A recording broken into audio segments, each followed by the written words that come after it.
Hemos venido haciendo una inmersión desde el capítulo 3 del Evangelio de Juan, donde dice, si no nacieres de nuevo, no verás el reino de los cielos. Y este es el tercer tema, y ya estamos concluyendo este capítulo, entendiendo a profundidad realmente quién es Jesús y cuáles son sus expresiones poderosísimas y cómo realmente el ser humano puede estar en la dimensión de Dios. Es la primera vez que Jesús dice esto y se lo dice a un doctor de la ley, nacer de nuevo. Nacer de nuevo es una expresión que no es muy difícil de entender. Es decir, que tenemos un nuevo empezar para un reino, el reino de los cielos. Y la conversación que sostiene con Nicodemo, hay expresiones muy profundas donde Nicodemo está queriendo llegar al fondo y le pregunta a Jesús varias veces. Y Jesús termina concluyendo y diciendo que el hombre no puede entender cuando una persona ha nacido de nuevo, porque es una obra del Espíritu. Jesús, el Señor Jesús está dando a entender que el hombre no puede intervenir en absolutamente nada que tenga que ver con el que una persona nazca de nuevo. Esa es una función exclusiva que hace Dios a través de su manifestación en el Espíritu. Y les dice algo maravilloso que lo veíamos ayer. Esto ustedes no lo pueden entender. Y eso que apenas les estoy hablando de cosas que son de este mundo. ¿Qué pasaría si yo les contara entonces las celestiales? ¿Cómo quedarían ustedes?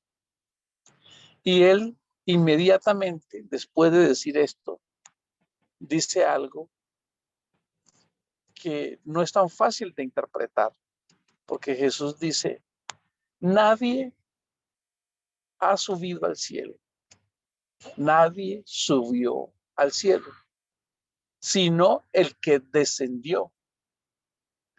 Pero repone algo, el Hijo del Hombre que está en el cielo. Wow. ¿Cómo puede alguien que está presente con ellos ahí seguir estando en el cielo? Y les hace un anticipo de las cosas en las cuales el hombre no puede comprender quién es Jesús, el Cristo. Y esa es una de ellas, su omnipotencia, su omnipresencia. Como cuando en Corintios dice, Dios estaba en Cristo reconciliando consigo mismo al mundo y no tomándoles en cuenta sus pecados. Este es un mensaje que nos deja ver la grandeza del Señor Jesús. Y trae Jesús varios elementos como la vez que se elevó la serpiente de bronce en el desierto, cuando el pueblo de Israel desobedeció, murmuró, causa y efecto, una plaga de serpientes mordía al pueblo y el pueblo moría. Y Dios le da instrucciones a Moisés. Esto ya lo habíamos mencionado. Le dice, coloquen una serpiente en alto y todo el que mire, solo con mirar, debe creer y mirar esa serpiente. Y todo el que crea y mire a la serpiente y crea esto que está escuchando, ya la serpiente no le morderá, ya no morirá. Entonces Jesús toma esa enseñanza y se la dice, asimismo es necesario que el Hijo del Hombre sea levantado.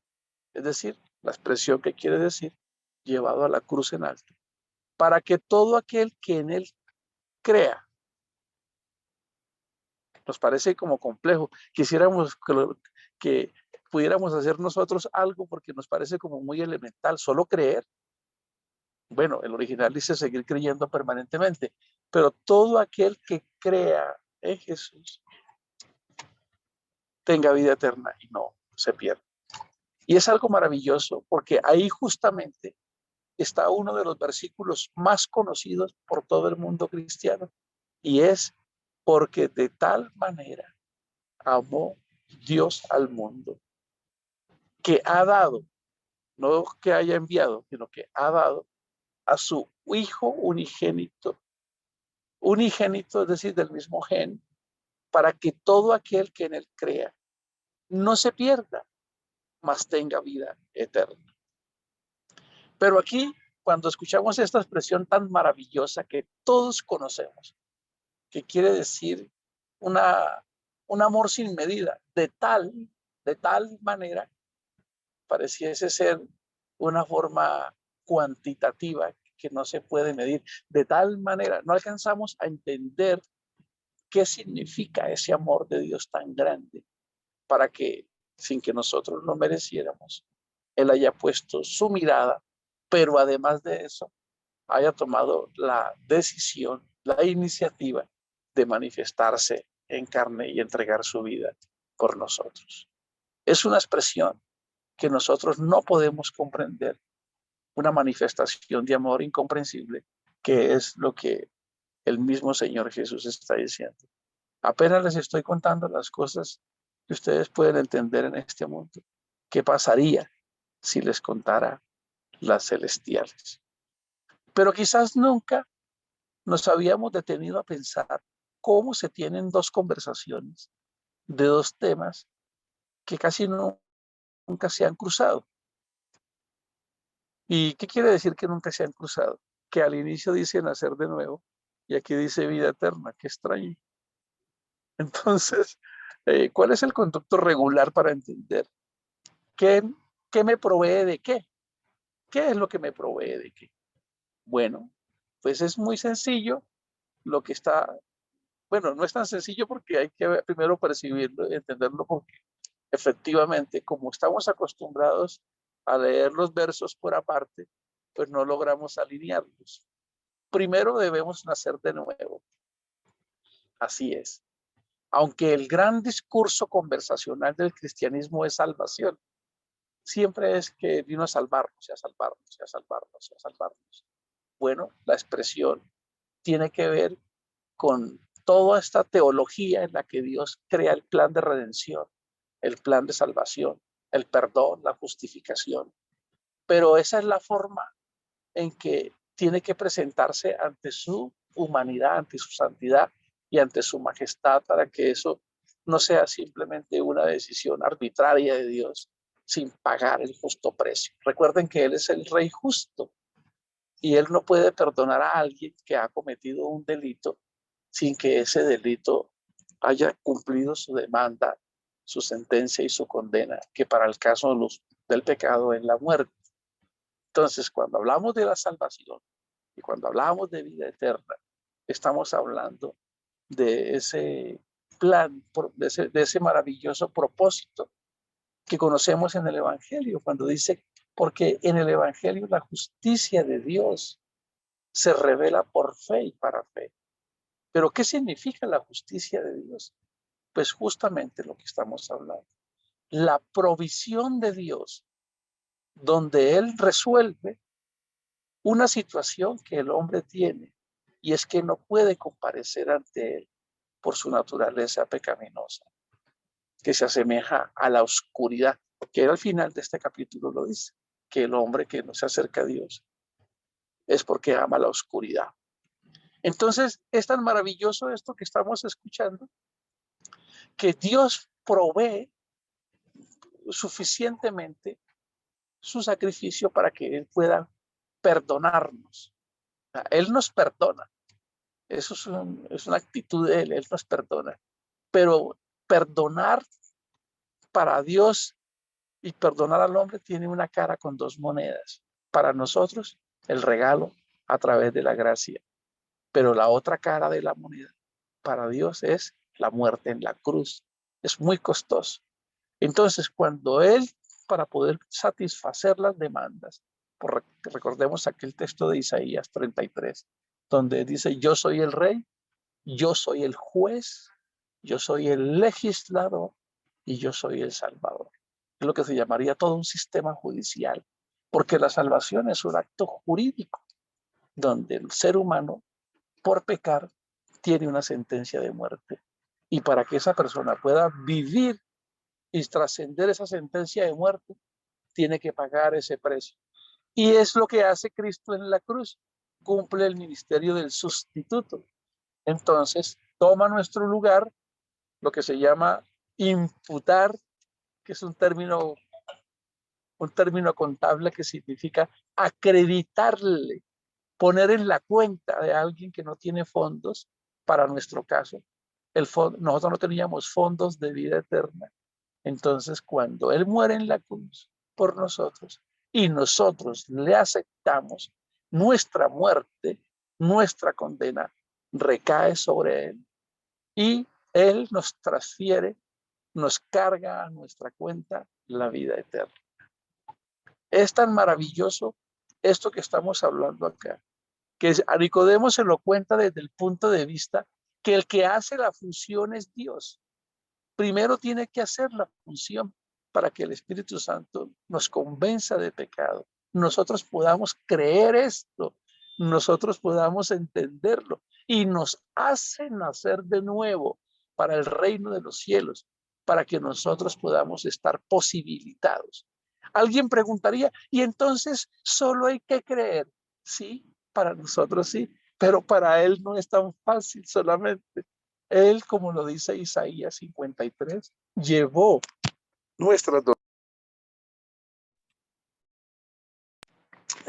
nuestras enfermedades. Por su llaga fuimos nosotros curados. Fue molido por nuestras rebeliones. El descanso que nosotros tenemos hoy cayó sobre él a un precio muy alto. Así que en la primera parte lo que hace es expresarle a Nicodemo la función que hace Dios para que nosotros podamos entender y nosotros podamos nacer de nuevo.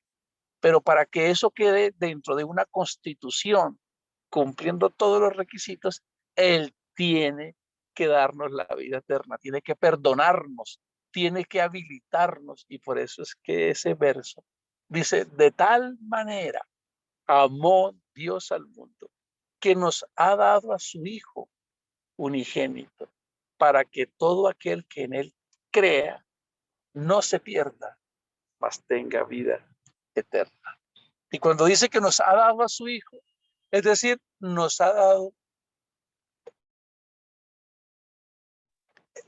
el Cordero de la Redención. ¿Cómo les parece? Nos ha dado el Cordero de la Redención. Ese Cordero que sacrificaba al pueblo de Israel cada año para los pecados del pueblo.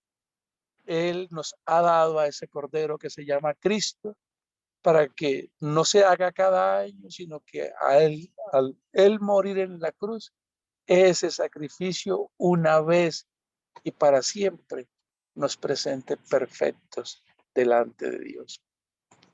Así que a todos los amigos que están escuchando este audio, decirles que al escuchar esta palabra, cualquiera puede ser engendrado por ella y nacer de nuevo y creer.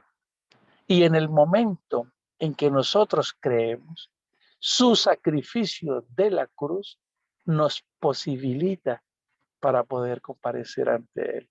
Y es curioso y es incomprensible que aunque nosotros sigamos siendo estos humanos pecadores y estos humanos falibles, Él nos santifica y nos presenta como santos. Es un plan perfecto de Dios para nosotros. Que quisiera cerrar este tema recordando nuevamente. De tal manera, es decir, ustedes no alcanzan a comprender lo que significó este amor, que nos dio su provisión para que hoy cualquiera de nosotros levante la mano y digo, yo creo realmente que soy un pecador, que soy un necesitado, y pongo mi fe y mi confianza en ti, y creyendo y seguir obedeciendo, obtener la restauración y la vida eterna para estar habilitado en el reino de los cielos. Señor, te damos gracias por este amor tan grande que tú nos has dado. Te damos gracias porque hasta aquí nos has permitido entender cada día la grandeza y la profundidad de tu obra redentora. Te damos gracias por ello, en tu nombre santo. Amén y amén. Bendiciones para todos, mis queridos líderes, amigos y hermanos.